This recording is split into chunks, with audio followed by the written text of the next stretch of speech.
My name is Karl Stevens. I'm the Commissioner for Campus Ministry with the diocese, which means that I am in charge of the ministry at OSU, but also responsible for coordinating all of the ministries in the diocese.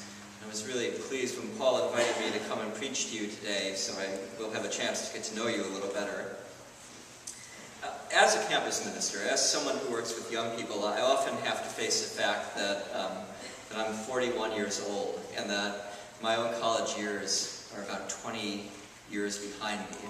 And I don't quite grasp the mindset of students as much as I would like. So I try to do research in all sorts of different ways. And some of the research that I've been doing lately is to watch the HBO show Girls. I don't know, do any of you know this show? So this is a show on HBO. It's definitely R-rated, so don't let your children watch it with you. And one of the reasons it's R-rated is that it's about a bunch of young people living together in Brooklyn, maybe 2 or 3 years out of college. And the fact of the matter is that they treat each other horribly, just terribly. And a large part of that is due to insecurity. So they're at that point of their life where many people puff themselves up with egotism because in reality they are so afraid.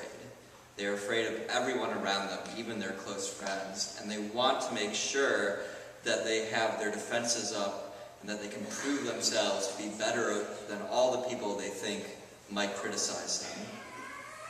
So I watch the show, and I have to admit, while I watch it, I spend the majority of my time cringing because of the things that these young people do to each other, but also because the show brings me back to being that age, being 22 or 23, when I acted more or less in exactly the same way. When I, too, puffed myself up with egotism to defend myself from a world that I thought was really, if not out to get me, at least out to criticize me and bring me down. And so I did all sorts of things that I am not in any way proud of as I age. And that sense of shame comes back upon me very strongly when I engage with the show Girls, and really in the weeks since I've been watching the show. It's been with me fairly often. I'll find myself remembering something I did as a junior or senior in college, and just not understanding the person who did it, and not liking that person, and feeling very sad that there were actually witnesses to this behavior in the world. But the fact of the matter is that the sense of shame that many of us carry can come to us at any age. I was talking to my mother about the sense of shame, and she said that the thing that keeps her up at night is the way she behaved when my grandmother was dying. Because even though she was there with her, she took care of her at all times, she got frustrated. She had moments of anger, moments when she did not speak sweetly or kindly. And just a memory of that, of not having been always a perfect, loving daughter as her mother died, wakes her up in the middle of the night, keeps her from sleeping. All of us probably carry around with us some deep sense of shame, something we've done which we wish we hadn't done, something we wish we could get rid of. While I was thinking about this last week, I had this wonderful moment of serendipity. I was reading and I came upon a passage by St. Bernard of Clairvaux. St. Bernard was one of the foremost theologians and church leaders of the Middle Ages, famous the world over. Even if you've never heard of him, let me assure you, St. Bernard is famous. And it seems almost inconceivable to think that he would have anything ever to be ashamed of. Let me give you his perfect biography here so you can understand what I'm talking about. St. Bernard was born to a minor Burgundian noble family, so he was of the lesser nobility, and he was born to very devout parents, particularly his mother, Aletta, who prayed all the time, who practiced her piety, and also took over many of the household tasks from the servants of the house where they lived. because she understood that in order to be a good Christian, she had to take seriously Jesus' call to servanthood. She had to go and wash the floors on her hands and knees. She had to go into the kitchen and help with the cooking. This was how she lived out her piety. She had a profound influence on her children, and she had many of them. Bernard had many brothers. But when he was about 15, she died, and so did his father, all within very close succession. And these children were left in charge of their own lives. They had retainers and servants to help them, but they were orphaned, and they were, in the standard of the age, already men. So 15-year-old Bernard, bereft of his mother, might have been tempted to do many of the things that we do when we're grieving. Might have been tempted to act out, to act strangely in the ways that people who are grieving often do.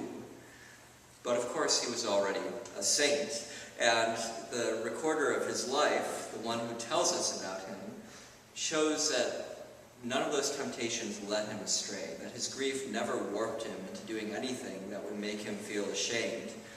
For instance, there's this wonderful story about a beautiful woman who wanted to enter into an affair with Bernard, to seduce this young man, and he was so pious that in order to get away from her, he went and jumped into the middle of the frozen lake and stood there as she circled the banks of the lake, waiting for him to come out, and stood there so long that she eventually got bored and went away. He was not prey to the usual temptations.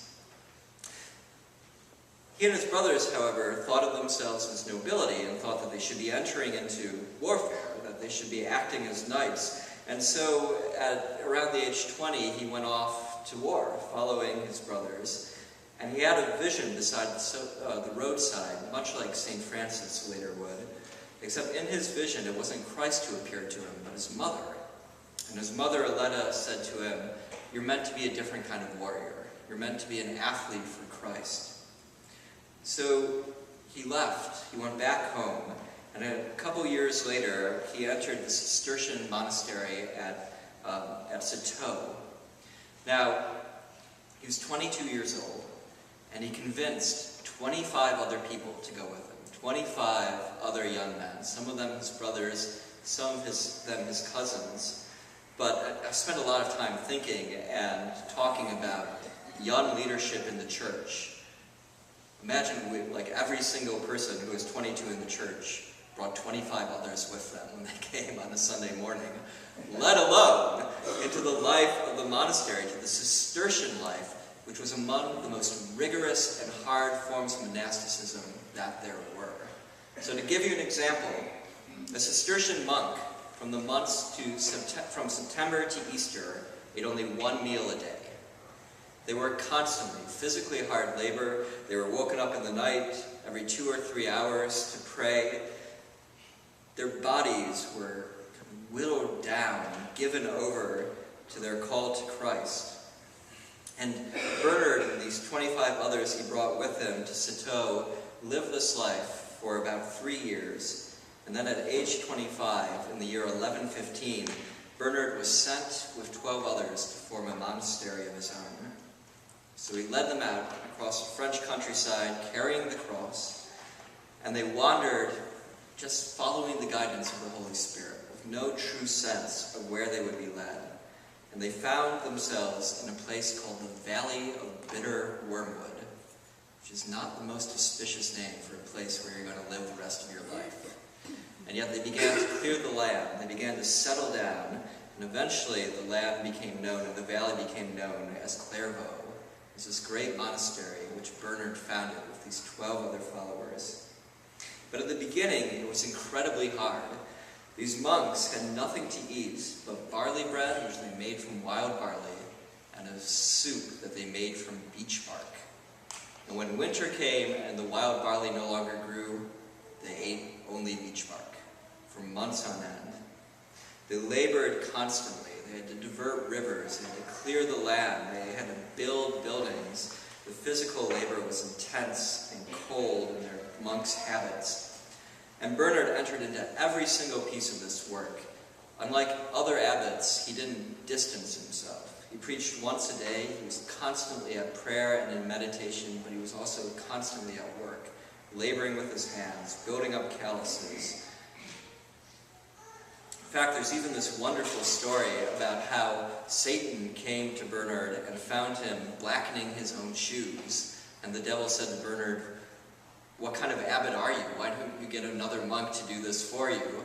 And Bernard, of course, rebuked Satan and said, "If we are to be like Christ, we must be the least among these. We have to be the servants of all." And Satan went away ashamed. So as you can see, there is really no reason to imagine that Bernard of Clairvaux would have felt any of the shame that most of us feel from any incident of his life. This was a life that seemed almost supernaturally pure. And yet, in this passage I found this week, he talks about memory and the temptation that we have to displace our past lives from our memory, to try and find a kind of amnesia where everything we've ever done that's bad is forgotten. We can live only inside this graceful image of ourselves as always doing good and always being perfect. And Bernard rejects this idea. He says, do not try for this kind of amnesia. Do not displace your past life from your memory. He's really talking about meditation. He's talking about how when monks would sit down to meditate, all sorts of thoughts would flow across their minds, and these past memories of doing wrong would come to them. And he was saying to them, don't try to push those memories away. Don't try to pretend like they didn't happen. What you need to do, he said, when the thoughts come into your mind, is to realize that in the moment you were doing those things, God was forgiving you simultaneously. God's forgiveness is so powerful, so intense, that it is there even in your moments of malefaction, even in the moments when you are hurting people. God is forgiving you. Change the story, he says. Don't tell yourself a story about yourself. Tell yourself a story about God. Don't tell yourself a story about your own shame. Tell yourself a story about God's forgiveness. Now, I find this incredibly powerful. And I think one of the things I find so powerful about it is that it's a very rare thing to hear in the world around us today. We seem to have a culture that believes that the thing to do when you have a wound to your soul is poke at it as often as you can and as publicly as you can. Most of the daytime talk shows are all about this, people coming forward to bear their shame to the world.